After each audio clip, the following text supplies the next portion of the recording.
Bonjour, je suis très contente aujourd'hui de vous présenter par vidéo notre campagne pour une beauté responsable. Cette campagne qui a commencé en 2011 et qui aujourd'hui est répandue dans 15 pays.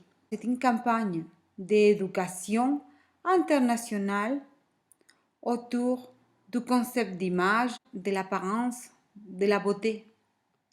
Beauté, ce mot qui malheureusement aujourd'hui a été tellement manipulé, non? Et pas clair parce qu'il était trop médiatisé. Pourquoi? Parce que les marchés en croissance, c'est le marché de la beauté, de l'image, du luxe. Et voilà, donc on reçoit beaucoup des informations, des images autour de l'apparence, autour de la beauté, autour de l'image. Nous, les consultantes en images, nous sommes très préoccupés par rapport à ce qui se passe aujourd'hui. On reçoit de plus en plus de clients qui ont des problèmes de confiance à cause de leur image. Et en plus, ce qui c'est dur quand on voit des personnes qui sont vraiment bien. Elles n'ont aucune raison pour se sentir mal dans leur peau et mais non. Leur image les complexe et c'est dur. Mais pourquoi? Parce que toute l'information qu'on reçoit aujourd'hui, c'est une information qui ne représente pas la réalité, qui ne représente pas donc la population. Est-ce que l'image et l'apparence est important? Bien sûr que oui. Voilà, on ne peut pas marcher avec l'être sans le paraître. Bien sûr que oui. Mais le problème, c'est qu'il n'y a pas d'éducation autour de l'image. Il n'y a pas de formation autour de ça. Nous, les consultantes en image, on était formés et après on a eu des expériences. Mais aujourd'hui, il y a beaucoup de gens qui sont dans ce marché de la mode, de l'image, du luxe, qui sont dans les magazines ou dans la télévision ou partout, qui n'ont pas reçu de formation comme consultante en image. Donc, qu'est-ce qui se passe? Ils parlent des clichés et d'un prototype qui est pareil partout. Partout. Et partout, c'est la même proposition. Plus on est mince, plus on est contente, plus on est beau ou belle, plus on sera riche, et voilà. Il y a un mélange d'informations et que c'est compliqué. Mais et les adolescents? Et les adolescents qui cherchent un repère pour devenir des femmes adultes, qu'est-ce qui se passe? Cet garçon qui cherche un repère pour devenir adulte se trouve aujourd'hui avec des images des hommes parfaits, presque féminins, et se retrouve avec des images d'une beauté parfaite et très délicate. Ils sont loin de cette image. Donc, c'est pas facile. La situation est beaucoup plus sérieuse qu'on imagine. C'est pour cela que nous, on a mis en place ce projet. Et ce projet est répandu partout, aujourd'hui dans 15 pays, et continue à grandir. Alors, quel est notre but? Notre but, c'est donner beaucoup plus d'éducation, beaucoup plus de formation autour de ce sujet où il n'y a pas de formation. Hein? Et une maman peut dire à sa fille, écoute, il faut que tu soignes ta façon de t'habiller, mais elle ne sait pas aller apprendre. C'est pas évident. Donc, tout ça dépend de la formation que ça transmet de famille en famille. Et donc, c'est beaucoup plus loin que l'expérience. Vous voyez? Donc, aujourd'hui, les médias nous proposent une seule morphologie corporelle. Pour les femmes, la morphologie sablier, alors qu'il y a 7 morphologies. Ils nous proposent, donc pour les garçons, en Amérique, c'est la morphologie plutôt triangle inversé. En Europe, c'est de plus en plus le rectangle fin pour les hommes. Alors qu'il y a 5 morphologies de corps pour les hommes. Les médias nous proposent aussi un style sensuel séduisant. Alors qu'il y a 7 types de styles différents chez la femme et chez les hommes. Donc, il n'y a pas qu'un seul type de style. Il n'y a pas qu'une seule posture de corps, une posture hyper sexualisée. Ça vendre, c'est pour cela, c'est vrai. Mais le problème, c'est que les autres personnes qui ne correspondent pas à ce style, à cette morphologie, se sentent vraiment hors des systèmes. Et c'est pour cela qu'il y a pas mal de gens qui disent, moi, ça ne m'intéresse pas. Moi, je suis loin de ça, donc ça ne m'intéresse pas. Mais c'est important de savoir. C'est important de s'informer. Voilà, donc quelle est la problématique aujourd'hui? On se voit de plus en plus confrontés avec des informations données par des personnes qui n'étaient pas formées comme consultants en image, vous voyez? Donc voilà, toujours c'est les mêmes sujets et c'est rentré dans la même moule et c'est la même proposition. Donc pour cela, notre campagne pour une beauté responsable, c'est une campagne qui réunit consultantes en image certifiées beauté responsable. Il y a des consultantes en image qui appartiennent à la ICI et il y a des consultantes en image qui n'appartiennent pas à la ICI. Les consultantes en image qui appartiennent à beauté responsable sont des consultantes en image certifiées beauté responsable. La problématique des corps parfaits présentés comme un idéal. Et ce corps parfait, pas seulement dans les magazines ou dans la télévision ou avec des images visuelles, dans les vitrines, il y a beaucoup de mannequins qui se voient clairement qu'ils ne sont pas en santé, entre guillemets. Ce sont des corps anorexiques, c'est pas bien. Il y a des marques qui, la taille 38 est énorme. Il y a des autres où 42 est super petit et très petit. C'est pas possible. Donc il n'y a pas de standard non plus sur les tailles, sur les vêtements. Il n'y a pas de contrôle. Et ça, c'est partout, hein. C'est compliqué. L'existence de la taille unique, c'est pas possible. On n'a pas la même forme de corps. On va acheter quelque chose et dire, oh, mais désolé, madame, hein, c'est taille unique. Ah bon? Ça veut dire, je ne rentre pas. Il y a un problème chez moi ou chez vous? Vous voyez? L'existence des retouches sur l'ordinateur. Donc, les photos en plus. Déjà, les mannequins ne représentent pas la population parce que déjà, la perfection des corps et des visages, et voilà, il n'y a pas beaucoup de gens qui sont comme ça.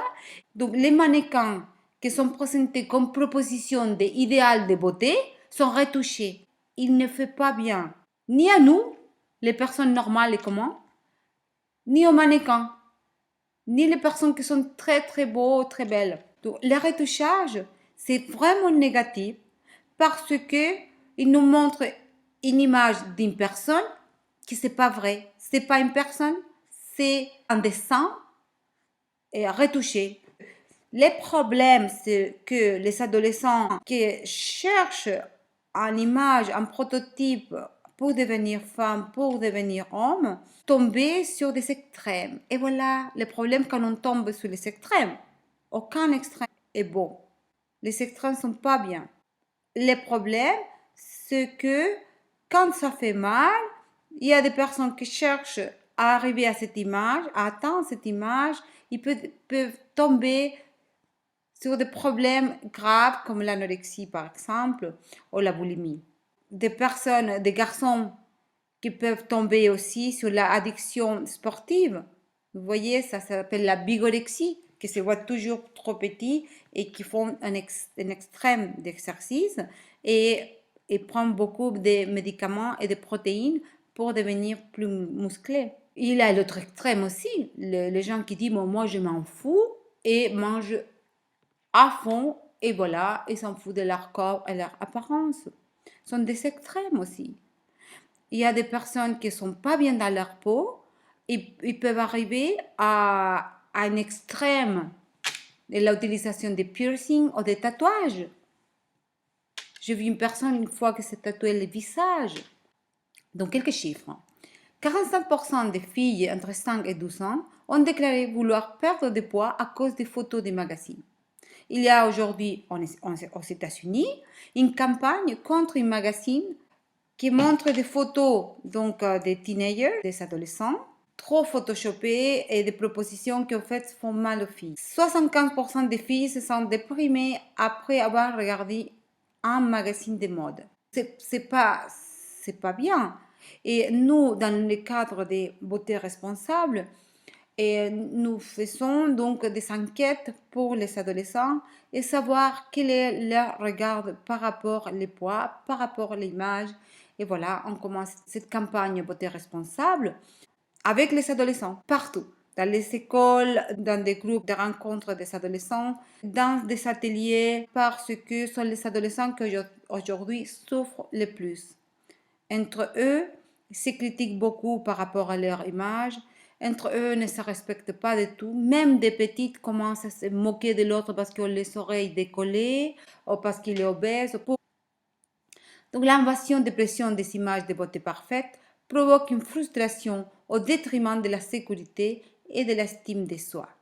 Si moi je demande à vous que vous êtes en train de me regarder, est-ce que vous êtes belle? Vous vous trouvez belle ou beau?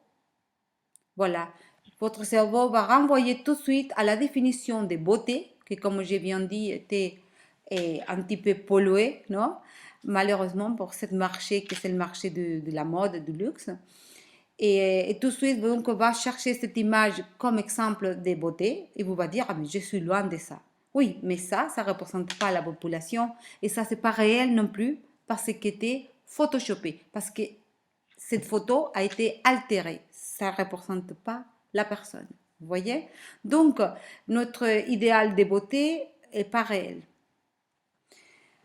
Donc, quelle est la conséquence des comportements négatifs vis-à-vis de soi et des autres? Voire même parfois dépression, addiction, tatouage et piercing autodestructif. Donc, grâce à ces projets, nous souhaitons promouvoir une image saine et responsable en valorisant chaque personne grâce à la cohérence et au respect de soi-même.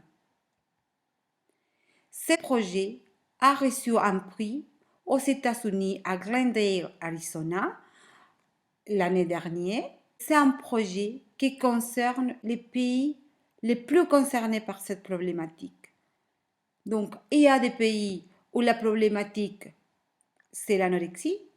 Il y a des pays où la problématique générale, c'est l'obésité. Il y a des pays où la problématique générale, c'est l'addiction à la chirurgie plastique. Vous pouvez participer dans ce projet. Il y a différentes manières de participer.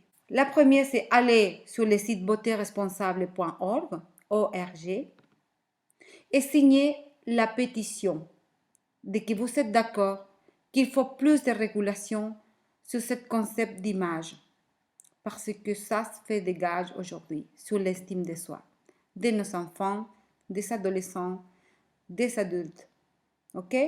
Deux, vous pouvez participer aussi comme membre. Nous avons besoin de personnes qui puissent nous aider à éditer l'information, à traduire. En fait, voilà, nous avons besoin de personnes qui sont impliquées sur le côté communicationnel. Si vous êtes une entreprise, vous pouvez aussi nous aider. Nous avons besoin de ressources pour faire des matériels d'éducation, pour faire plus de recherches. Finalement, si vous êtes consultante en image et vous êtes vraiment d'accord, merci de s'envoyer un mail pour coordonner votre certification beauté responsable sur les campus beauté responsable. Et finalement, ce projet d'éducation, c'est là sur cette chaîne. Donc, merci de vous inscrire et on va vous envoyer des vidéos régulièrement autour de l'éducation sur l'image pour vous, pour vos enfants. Merci beaucoup et au revoir.